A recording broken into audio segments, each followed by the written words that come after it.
Welcome back to our YouTube video channel. My name is Christopher Neufeld of Neufeld Legal, and in this particular YouTube video we'll be discussing the legal concept of sovereign immunity. Now, what is sovereign immunity? Well, sovereign immunity is a judicial doctrine that typically prevents governments or its political subdivisions, departments, agencies, and even its personnel from being sued without the consent of that government. So the critical thing is the necessity for consent to be provided by the government to allow itself, its agencies, or its individuals to be sued by others.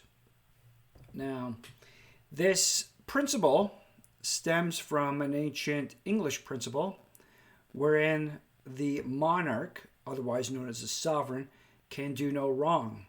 And if the monarch could do no wrong, the monarch was thus immune from suit.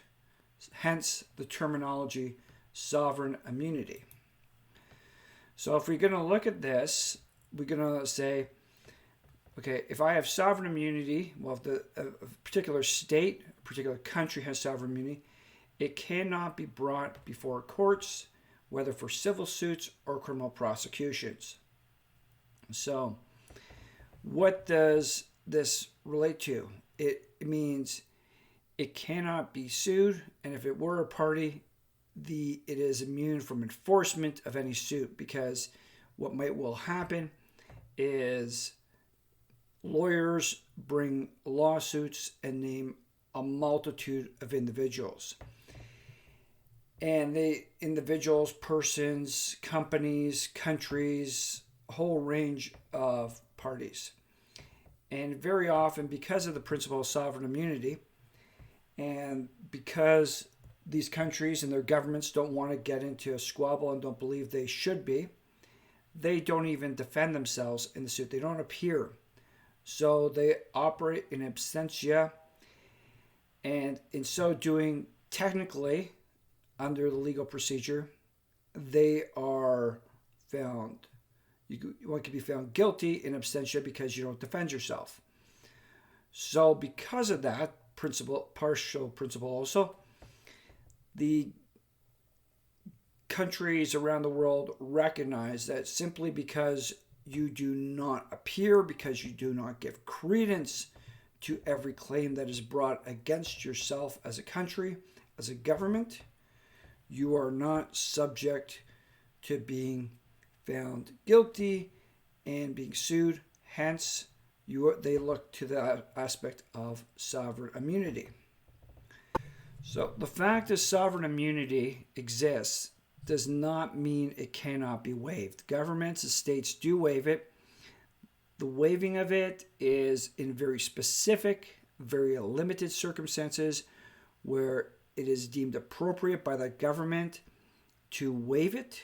And examples is that there's a prior written agreement to that effect, can be in a statute, government order, instituting proceedings without claiming immunity, submitting to a jurisdiction as a defendant in a suit, and intervening in or taking steps in the action other than for the purpose of claiming immunity.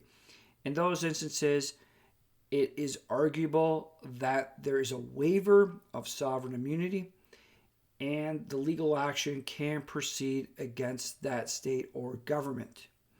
Very limited circumstances, and typically courts, because they are products of the government, do not wish to challenge too heavily the aspect of sovereign immunity, especially when it's the sovereign immunity of another country or even sovereign immunity of their own country. And instead what they do is they look to specific rules that shelter them, but also give some degree of action, some degree of rights against those states and governments without necessarily going so far as to breach the sovereign immunity and to find some way of addressing the situation. Perhaps there's some very strict limits that have to be observed And the expectation is that there will not be all that much opportunity, if any, to pursue a country in a lawsuit, given the principle of sovereign immunity, which continues to exist to this day. I hope you found this explanation as to the principle of sovereign immunity informative, and we look forward to seeing you again on this YouTube channel. Thank you.